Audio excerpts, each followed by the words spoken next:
Vou agora dar a palavra ao Sr. Professor Lebre de Freitas, que irá falar sobre os articulados e os meios de prova. Sr. Professor, tem a palavra. Bom, em primeiro lugar, como é devido, os meus agradecimentos aos organizadores deste evento por me terem convidado para aqui vir dizer algumas coisas sobre os articulados e a prova. Em segundo lugar, eu queria que esses cumprimentos fossem extensivos à minha debatedora, a doutora também, Maria José Simões, e finalmente ao meu ex-colega do Conselho Superior da Magistratura, Dr. Luís Lameira, que fez uma belíssima exposição sobre a inversão do contencioso. E avanço que concorda quase 100% inteiramente com todas as observações e todas as interpretações que foram feitas. Não vai ser seguramente ofuscada essa exposição com o que se vai seguir, pelo contrário, eu terei alguma coisa a perder, até porque não tenho as coisas tão organizadas como ele, e além disso tenho um tema vastíssimo.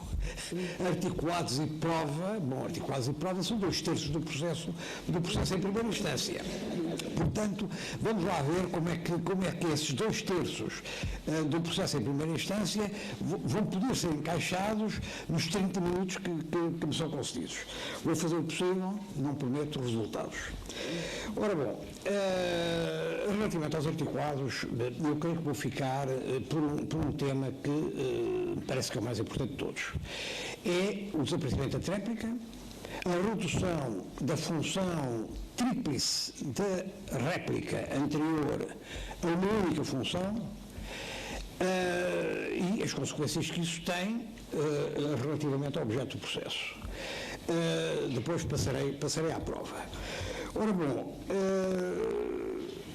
a réplica, como todos sabem, teve até agora a tríplice função de possibilitar a resposta às exceções deduzidas na contestação, a função de possibilitar uma reconvenção, uma resposta a uma reconvenção, contestação da reconvenção, portanto, e a possibilidade, finalmente, embora função secundária, embora só função suscetível de ser preenchida quando direito à réplica exista, função de permitir a alteração ou ampliação do pedido. Ora bem, destas 3 funções, há uma apenas que fica. A réplica serve para responder à reconvenção quando a reconvenção haja. Não serve para mais nada. Bom, desde já adianto o seguinte, embora não sirva para mais nada, eu acho que há de servir para resposta às exceções quando, havendo uma reconvenção, haja direito à réplica e então, como o artigo 3, número 4 do Código de Processo assegura de qualquer modo a possibilidade de, na audiência prévia ou na audiência final, se vir responder às exceções deduzidas no último articulado admissível do processo, pois muito bem, não faz sentido que isso não surja na réplica, que afinal vai ter lugar, embora por uma razão diferente. Portanto, acabará por ser uma função secundária que a réplica exerce, quando anteriormente não era uma função secundária, e só naqueles casos em que efetivamente a réplica tenha lugar. Portanto, é uma função eventual. Ora bem, a outra função, aquela que era marcante, muito importante, que existia anteriormente, que era de, quando existia réplica, haver a possibilidade de alterar ou ampliar o pedido, essa foi ao ar. Essa foi ao ar e resta saber quais as consequências disso. Aliás, repare-se, eu estou a falar de alteração ou ampliação do pedido, mas isso é verdadeiro também para a causa de pedir. Alteração ou ampliação da causa de pedir também deixou de ser possível na réplica. A possibilidade que nós temos atualmente e essa subsiste, primeiro, relativamente ao pedido, eu vir até ao momento do encerramento da matéria de facto, da discussão da matéria de facto em primeira instância, vir, aliás, agora a matéria de facto e de direito, ela vir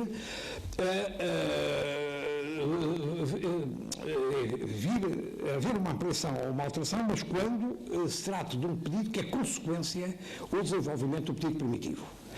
Por outro lado, relativamente à causa de pedir, nós temos a possibilidade do artigo 4 superveniente, mas isso depende de se tratar de factos supervenientes ou de conhecimento superveniente, e a possibilidade ainda de haver uma confissão feita pelo réu e aceite pelo autor, porque nessa altura está legitimada a introdução do facto que altere a causa de pedir.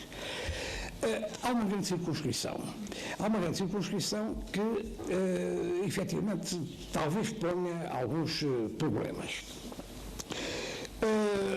E que levará a equacionar a questão de saber se aquela possibilidade de admitir a alteração ou a ampliação do pedido como consequência do desenvolvimento do pedido primitivo não é uma possibilidade que deva ser estendida a outras situações por via de interpretação extensiva do preceito que o permite.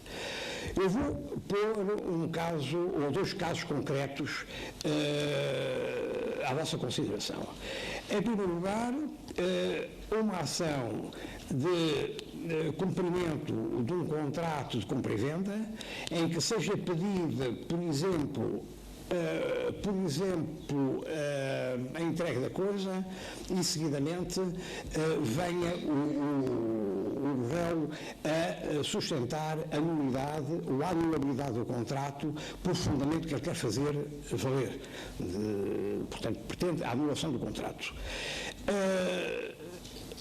Nós não temos aqui, a menos que este fundamento seja erigido em reconvenção, nós não temos sequer possibilidade de resposta e, de qualquer modo, podemos ter da parte do autor uma pretensão que é, uma vez que ele só pediu inicialmente o cumprimento do contrato, que é agora pedir, para a eventualidade de ser reconhecido que o contrato é inválido, pedir a restituição daquilo que entregou já em cumprimento do contrato.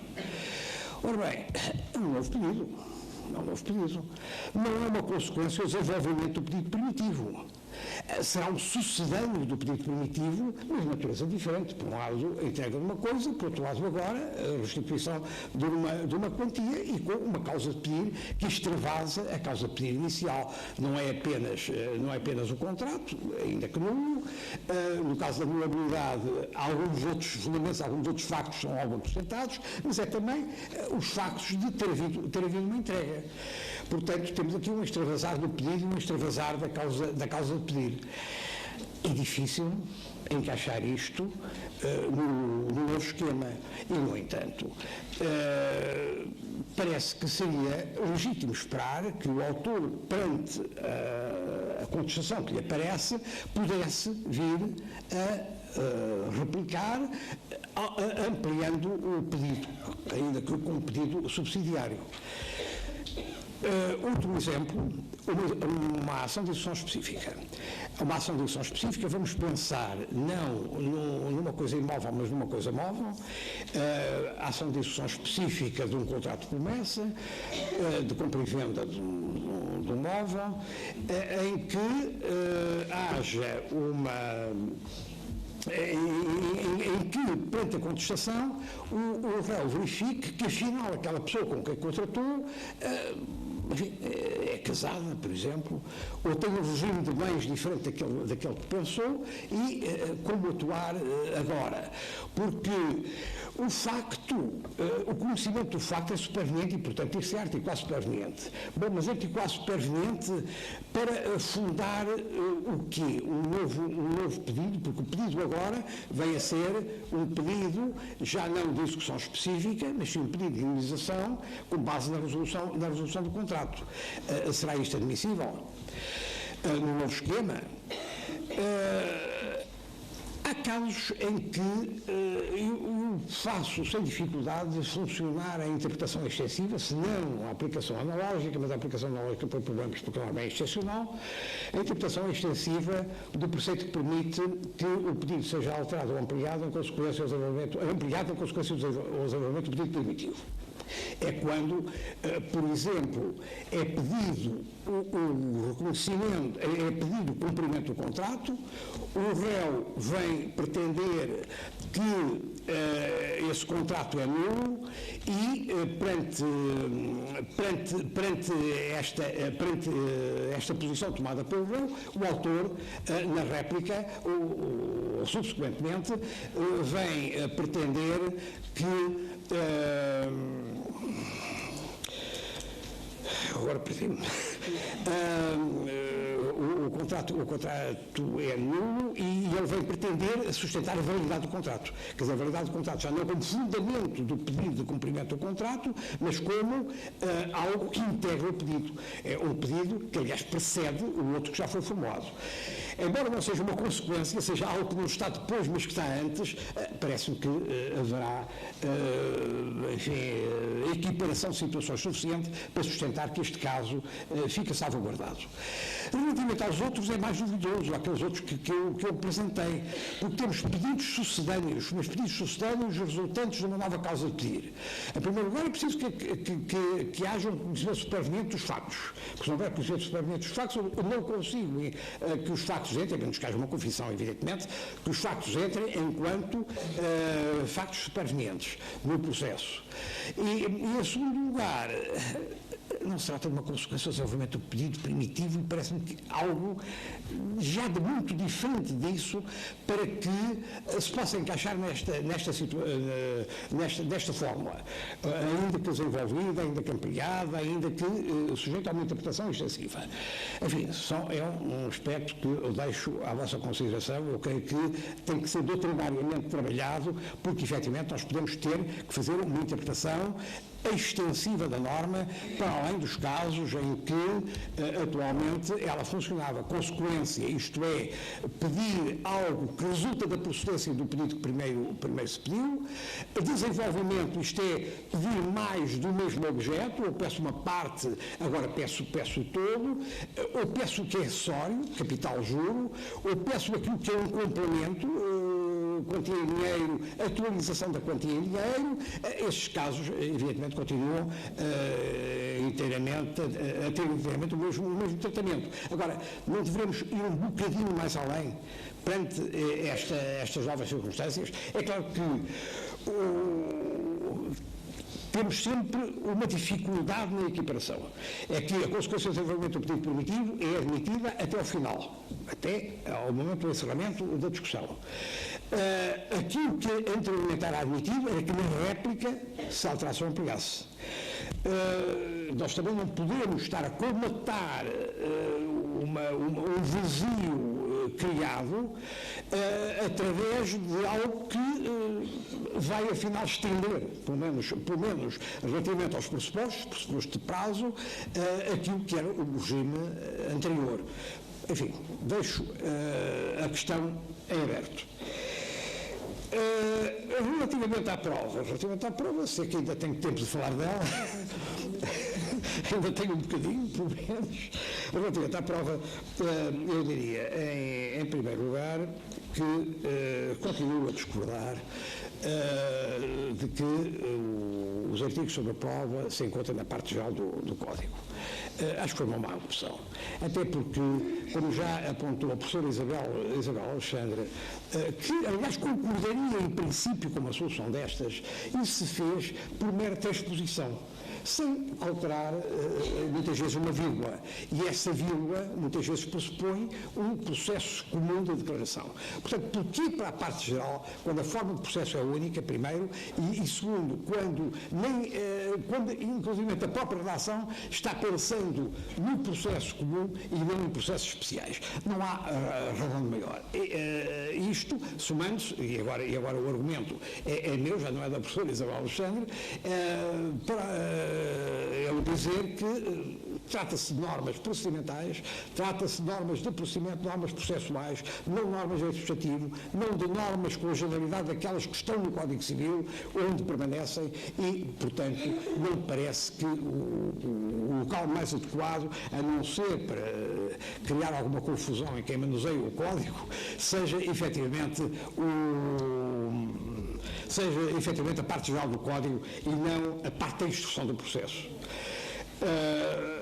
Mas isto é secundário, porque o principal é verificar, por exemplo, que o artigo 410, quando diz qual o objeto da prova, tem uma relação diferente à anterior que me parecia preferível, dizendo que a instrução tem por objeto os temas da prova enunciados.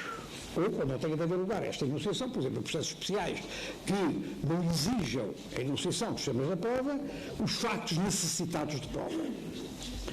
Bom, portanto, no processo comum, a instrução tem por objeto os temas da prova enunciados.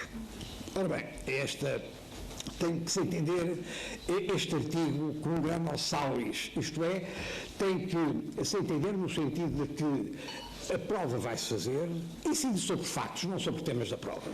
Incide sobre factos, mas factos recortados dentro daqueles temas da prova que foram selecionados nos termos do artigo 486, salvo erro, do novo Código. O juiz diz quais os temas da prova. Essa enunciação, como já tem sido apontado, pode ser uma enunciação, inclusive, feita com utilização de termos jurídicos. Pode ser muito ampla, houve pagamento ou não houve pagamento, por exemplo, é uma questão jurídica enunciada. Os factos, evidentemente, a provar são aqueles que foram alegados como sustentando a conclusão jurídica de que houve pagamento. O quadro é o pagamento, mas os factos estão inseridos dentro deste quadro, evidentemente que a prova em si sobre os factos, como aliás, escuso estar a ler várias disposições do Código do Processo Civil e as disposições do Código Civil, como se vê logo a seguir. Quer dizer, todas as disposições que seguidamente se referem ao objeto da prova e dos vários meios de prova, falam sempre de factos. Evidentemente que a prova é dos factos. Factos essenciais, ou principais, como prefiro dizer, ou factos instrumentais, visto que, muito claramente, se faz a prova direta dos factos principais da causa. E, portanto, o objeto continua a ser exatamente o mesmo, o da prova. A enunciação é que é diferente, não se enunciam factos, enunciam-se temas. Temas que são quadros gerais dentro dos quais cabem os factos. Segundo ponto, a proposição da prova. Relativamente à proposição da prova, nós temos alterações importantes. Temos que, em primeiro lugar, aquilo que era facultado anteriormente passa a ser obrigatório, isto é, a indicação nos articulados dos meios de prova que se pretendam que sejam produzidos, ou dos meios de prova que se pretende que sejam admitidos no processo. Isso tem que ser feito, portanto, a petição à contestação, na eventual réplica, na medida em que ela vai funcionar como resposta a uma contestação e, portanto, na fase inicial do processo. No entanto, diga-se, a lei permite que, na audiência prévia, no pressuposto que alguma prova foi indicada inicialmente, venha a ser alterado ou venha a ser ampliado o requerimento feito inicialmente. Ora, o problema, pôs aqui um problema, que é saber se, nos casos em que haja dispensa da audiência prévia, porque alguns continuam a existir, como fazer. É certo que a dispensa da audiência prévia, que pode ocorrer nos casos que a lei indica e passa sempre por uma decisão do juiz, pode dar lugar depois a que a parte reclame dos despachos que o juiz seguidamente dá e isso obriga a que haja audiência prévia. Bom, mas não está previsto é que, para o efeito de apresentação de prova, pura e simplesmente, haja a possibilidade de requerer uma audiência prévia. Portanto, como é que as coisas vão aqui funcionar? Será que, não havendo audiência prévia, pura e simplesmente, não há possibilidade de alterar ou ampliar o requerimento inicial, ficando as partes em desvantagem perante aquelas, perante a situação que estariam se porventura tivesse havido audiência prévia?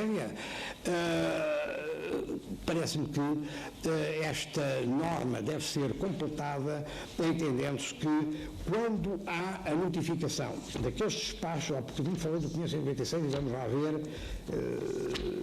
ver se é, ou 586, enfim. 196. 97, 96, 96. Há um dos despachos, isto prefere despacho sanidor, depois identifica o objeto do litígio e enuncia os termos da prova. Ora bem, e quando há enunciação dos termos da prova, parece-me que há de haver a possibilidade, em 10 dias, a lei não prevê nada, portanto é o prazo geral, das partes virem a ampliar ou a alterar o requerimento probatório. Repare-se que há aqui perfeita razão para uma interpretação extensiva daquele preceito que diz que na audiência prévia se pode isso fazer. Porquê na audiência prévia? Porque só na audiência prévia que se sabe quais são os termos da prova. Enfim, tal como o juiz os define, e depois de discussão entre as partes. E, portanto, se esta possibilidade existe na audiência, quando é dispensada a audiência, há analogia suficiente para que o mesmo poder, a mesma faculdade das partes possa ser atuada. Ainda relativamente à proposição da prova, nós temos no caso dos documentos, uma grande alteração, é que nós todos sabemos como se podia guardar o documento para o último momento, pagando uma multa que a maior parte das vezes era simbólica, isso deixou de acontecer. Perante os abusos, era saudável que deixasse acontecer. Agora, não deixa de pôr, efetivamente, aos problemas, mas também, em regra, salvaguardados, porque quando se o documento é superveniente, inclusivamente, subjetivamente superveniente, a parte só depois é que sabe da existência do documento, ainda pode juntar em audiência. Caso contrário, deve juntar tudo, se não tiver feito os articulados, deve juntar tudo sujeito à multa 20 dias antes da audiência. É uma alteração efetivamente importante. Havia estive a semana passada, estive na Faculdade de Direito de Lisboa, falando também um pouco sobre a prova e uma das perguntas que depois me foi feita foi a seguinte: então, mas o juiz não está sujeito a estes condicionalismos, não está de facto. O juiz pode reter a produção de qualquer prova ou ordenar a produção de qualquer prova em qualquer momento. O juiz não está sujeito a isto. Então não pode a parte dizer: eu tenho aqui um documento, Sr. Juiz, mande juntá-lo ao processo. Claro, o juiz poderá ou não poderá fazê-lo e normalmente não o fará. Mas há uma outra situação que pode acontecer, é a testemunha que leva o documento consigo. E a parte pode sempre dizer: eu desconhecia a existência deste documento, a testemunha que o tinha. E aí é o documento superveniente e, portanto, o problema põe-se já diferentemente. Enfim, pequenos truques que também me compete ensinar neste momento de transição. Outro, relativamente à prova testemunhal, mantém-se o mesmo regime quanto ao momento de apresentação, quanto ao momento da apresentação não, quanto ao momento em que é possível, 20 dias antes do julgamento, alterar o rol, mantém-se exatamente a mesma coisa, sempre no pressuposto que alguma testemunha foi dada inicialmente, isso mantém-se. A grande transformação dá-se quanto ao número de testemunhas. Estávamos habituados a 20 testemunhas no processo ordinário, a 10 testemunhas no processo sumário, a 8 no processo sumaríssimo, ou 6 no processo sumaríssimo, julgo que 8, enfim, 8 ou 6, e neste momento temos 10 testemunhas e no correspondente ao processo sumaríssimo, que são as ações reguladas no artigo 597, temos que o número é reduzido para metade. Bom, isto até poderia criar umas igualdades das partes que eu tenho apontado, que é a seguinte: é que, para o autor, esse limite é absoluto. É absoluto, quer dizer, é absoluto, fora a possibilidade de alteração pelo juiz, que me fiz já a seguir. Mas relativamente ao réu, ele funciona, no caso de o réu ser uma parte plural, funciona no caso de ter havido uma só contestação. Mas se houver 5 contestações, são 5 vezes 10, são 50. Isto é o que resulta da lei. E, portanto, isto poderia criar uma desigualdade entre as partes, já existente anteriormente, simplesmente quando o número era de 20, quando o número era maior, não se sentia tanto como se pode vir agora a sentir. ainda como agravante, é que no caso de intervenção principal provocada pelo réu, do lado passivo, pode aparecer mais um réu e o réu tem nova possibilidade de juntar um rol de 10 testemunhas. Não existe possibilidade idêntica da parte do autor, porque o autor deixou de poder, foi muito circunscrita a possibilidade da intervenção principal por iniciativa do autor. Ora bem, alguma desigualdade existiria se não houvesse depois uma norma corretiva, que agora depende da jurisprudência, mas com certeza que os juízes saberão utilizar em todos os casos em que se verifique, nomeadamente, que isto provoca desigualdade entre as partes. E a norma corretiva é a possibilidade de ampliar o rol. Portanto, o juiz pode decidir uma ampliação do rol de testemunhas. Outro problema é saber se o juiz pode reduzir o número de testemunhas apresentadas por parte. Bom, se houver razões para isso, num Código de Processo onde aparece o princípio da gestão processual e em que o juiz pode ou continuar a poder recusar diligências impertinentes ou dilatórias, embora este preceito do artigo 6, número 2, não apareça a propósito da prova, mas apareça como princípio geral, parece que a disciplina do processo poderá levar a que, efetivamente, no exercício de boa gestão, o juiz venha a forçar a redução. Nos casos em que os limites legais, diga-se, por via, inclusive, daquele mecanismo que eu disse, o réu pode juntar muito mais testemunhas ou apresentar muito mais testemunhas do que o autor, efetivamente se torne inconveniente para o andamento do processo, sem motivo suficientemente justificado.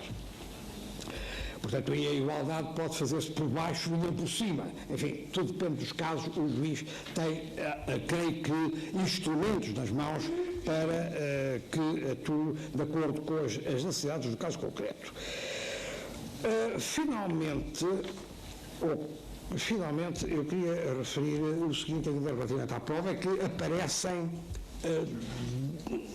aquilo que aparentemente são dois meios de prova novos no Código de Processo. Estranhar-se-á que apareçam no Código de Processo sem alteração do Código Civil, a menos que isto encaixe no esquema do Código Civil. E parece-me que encaixa. Já vou dizer porquê. Quais são esses dois meios? São, por um lado, o testemunho de parte. Note que eu não estou a chamar de declarações de parte, estou a chamar de testemunho de parte e voluntariamente. O testemunho de parte e, em segundo lugar, a verificação não judicial qualificada. O primeiro aparece no artigo 452, não, 400, mas é à volta disso, 466. 466. Julgo que todos nós estamos naquela situação, naquele limbo em que já não sabemos, começamos a esquecer os artigos antigos, não sabemos ainda os artigos novos, temos que olhar muitas vezes para o código, temos que folhear o código para descobrir. Ora bem, eu disse 466 e 466 está aqui e diz o seguinte: as partes podem requerer até ao início das alegações orais em primeira instância a prestação de declarações sobre factos em que tenham atribuído pessoalmente ou de que tenham conhecimento direto.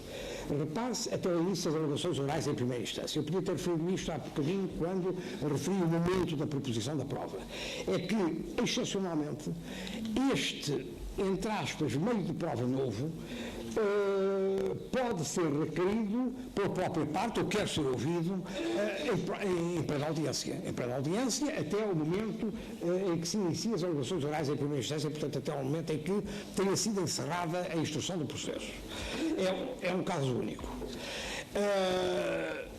Primeiro problema, ou primeira questão, porque eu creio que isto não constitui problema, porque decorre a solução dos princípios gerais. Se porventura o autor está presente no julgamento e diz eu quero ser ouvido, o juiz terá que o ouvir, mas não poderá deixar de dar ao réu uma possibilidade semelhante. O réu está presente com o advogado dirá se o réu quer ou não quer, efetivamente, ser ouvido. Se o réu, se o advogado, inclusive, não souber qual é a solução do réu, pois terá que se perguntar, que se dar tempo para perguntar ao réu, e o réu tem que ser ouvido, não está naquela audiência. Será, ou melhor, não está naquele dia, suspender-se à audiência e ele tem direito a ser ouvido juntamente com o autor. Portanto, tem que ser escrupulosamente cumprido o princípio da igualdade. Segundo, isto pode ser perturbador da audiência de julgamento, até precisamente por causa deste respeito pelo princípio da igualdade. E, segundo me consta, o que muitos juízes estão a fazer é tomar a iniciativa oficiosa de ouvir as duas partes. Eles próprios dizem, eu quero ouvir as duas partes. Ora bem, segundo o professor Isabel Alexandre, que ainda há pouco citei, e trata-se do estudo que ela tem sobre a prova do novo Código, isto não é admissível. Não é admissível porque se trata de um meio de prova, mais uma vez, entre aspas, de um meio de prova que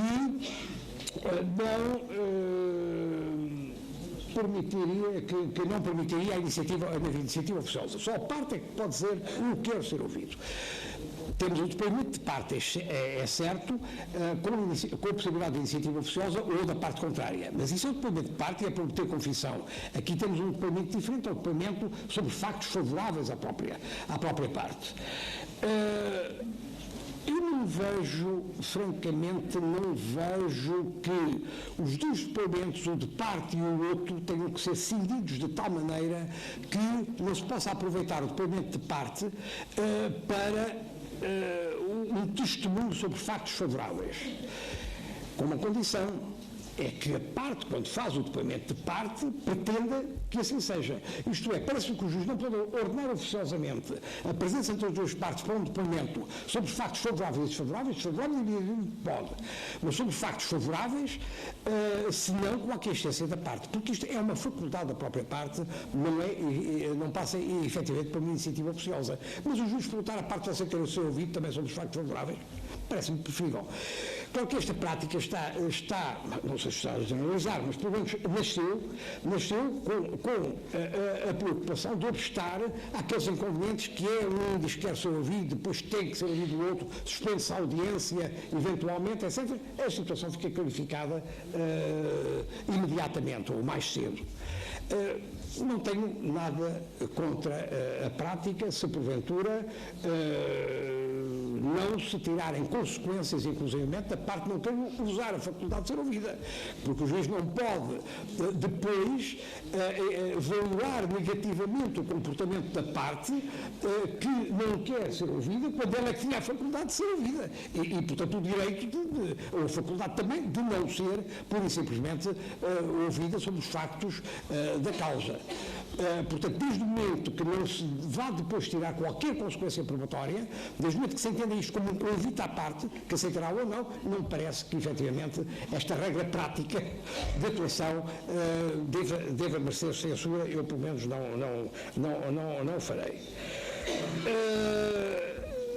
E, por outro lado, não vejo inconveniente em que o depoimento seja único, isto é, que se aproveita a presença da parte para o depoimento de parte para, simultaneamente, se pronunciar sobre os factos desfavoráveis. Tem aqui, depois, na apreciação disto, inclusive no próprio modo de processamento de um depoimento e do outro, se fazer a distinção. Um ponto que me parece errado do ponto de vista de conceitos é o de, a propósito do depoimento de parte, se ter encaixado no artigo 452 a comparência pessoal das partes, não apenas para a prestação de depoimento, está certo, mas para informações ou esclarecimentos sobre factos que interessam à decisão da causa. Creio que houve, da parte do legislador, aqui alguma confusão. Porque aquilo que o Código Civil prevê, e não parece que o Código de Processo quisesse alterar ou devia-se alterar, é uma coisa diferente. É uma prestação de informações todos os esclarecimentos sobre os factos, não é sobre a prova dos factos, é sobre os factos. O que é que quiseste dizer com esta alegação? Esta é a pergunta. As partes são convocadas para este efeito. Isto é completamente diferente do depoimento prestado pela parte. Isso é uma coisa, outra coisa é, de facto, o depoimento como meio de prova plena no caso de confissão, não plena e sujeita à livre apreciação do julgador nos outros casos. Mas as duas coisas aparecem aqui confundidas e mal. Aliás, esta distinção aparece entre o esclarecimento da parte e o depoimento de parte, aparece em quase todas as legislações que nos merecem alguma atenção. O Código Civil, no fundo, foi buscar em essas legislações esta dualidade. Claro que quando se presta a informação pode surgir uma confissão, mas surge eventualmente, porque o fim daquele interrogatório da parte não é o de ele servir como meio de prova, mas sim o de ser esclarecida a posição da parte sobre os factos da causa. Portanto, é algo que se situa no plano da alegação e não no plano da prova. O legislador mistura as duas coisas e fez, a meu ver, mal. Finalmente, então a verificação não judicial qualificada. A verificação judicial não qualificada tem lugar quando, havendo fundamento para a inspeção, o juiz entenda que não se justifica ele pessoalmente estar a averiguar determinados factos. Então, encarrega outra pessoa qualificada, diz a lei, ou um técnico, diz também, de averiguar esses factos. Factos que podem ser tão simples como, eu vi ao professor Teixeira de Sousa há pouco tempo este exemplo, ir-se medir a largura de uma estrada. Pode ser o funcionário judicial que vai medir a largura da estrada. O juiz não é necessário que seja o juiz pessoalmente a fazê-lo. Ora bem, primeiro problema, como enquadrar isto? Bom, eu não concluí relativamente ao depoimento de parte ou às declarações de parte. Eu creio que isto é um depoimento, é uma prova testemunhal, cabe perfeitamente a definição do Código Civil, é um testemunho sobre causa própria, e portanto não há alteração propriamente do elenco dos meios de prova do Código Civil. Aqui também me parece que não há alteração do elenco dos meios de prova do Código Civil, mas eu não aproximaria esta figura da inspeção, mas sim da perícia. E aproximaria como?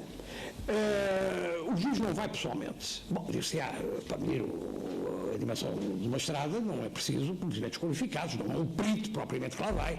É alguém que, tendo a quarta classe, ou o quarto ano, ou o segundo ano, sabe estender uma fita métrica e ver qual é a largura da estrada. Não é nada muito complicado. Bom, não é um perito. Mas nós temos o que é o perito? O perito é um auxiliar do julgador que poderia diretamente averiguar determinados factos e o porquê de falta de competência técnica para o fazer recorre a terceiros que averiguam os factos ou, por outra razão, recorre aos números terceiros em lugar de observar diretamente. Aliás, isto recorre do Código Civil, porque o Código Civil, quando define a perícia, diz-nos que a perícia pode ter lugar, precisamente, por uma razão de... Eu tenho aqui a frase...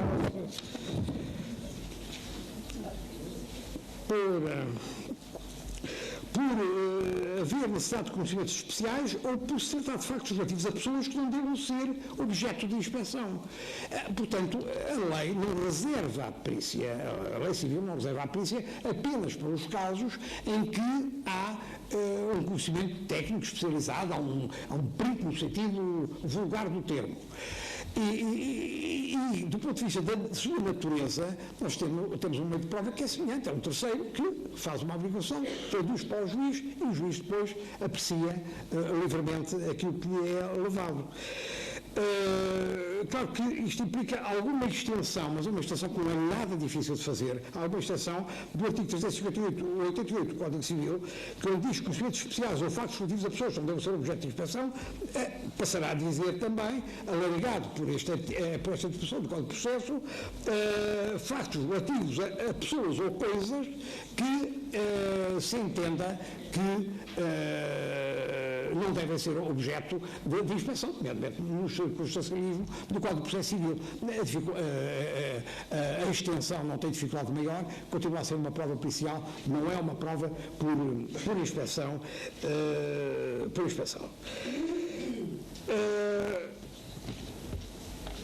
Repare-se que no caso de factos relativos a pessoas que não devam ser objeto de inspeção, nós podemos, por exemplo, ter uma cicatriz no baixo ventre, e o juiz entende que não deve ser ele pessoalmente a verificar se a cicatriz existe, mas não é preciso conhecimento nenhum especial para isto, e pede ao médico que o faça.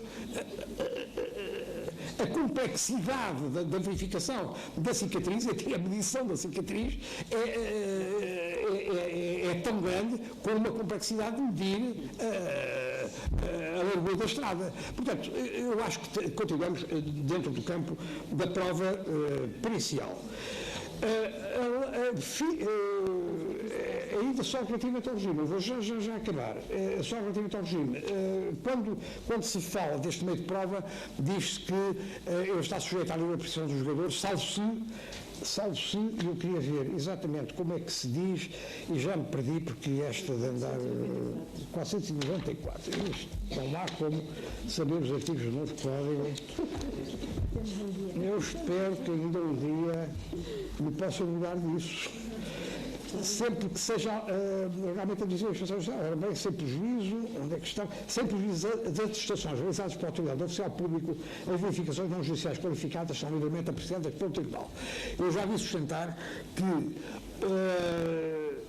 a pessoa encarregada de fazer isto vem a apresentar, a fazer constar as suas observações em auto, nomeadamente se for um funcionário judicial, e nessa altura nós temos a impossibilidade da livre apreciação do jogador.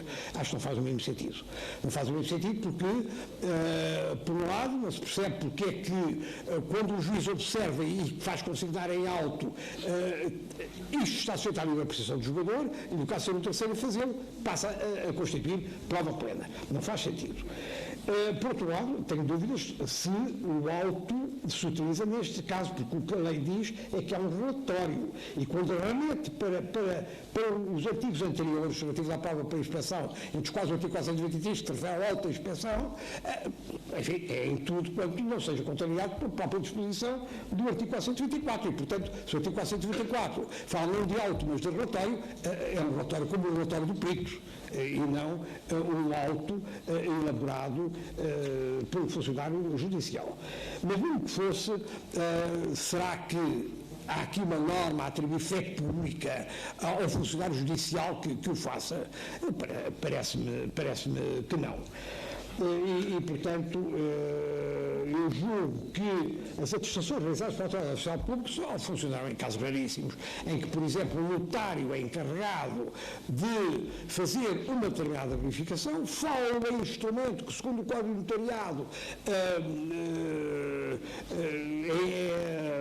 encerra o exercício de poderes de atestação do notário, e, portanto, aí sim temos, então, a prova plena. Mas isto, muito raríssimamente, isto é, sem prejuízo, portanto, esta norma funciona sem prejuízo de normas sobre a prova documental.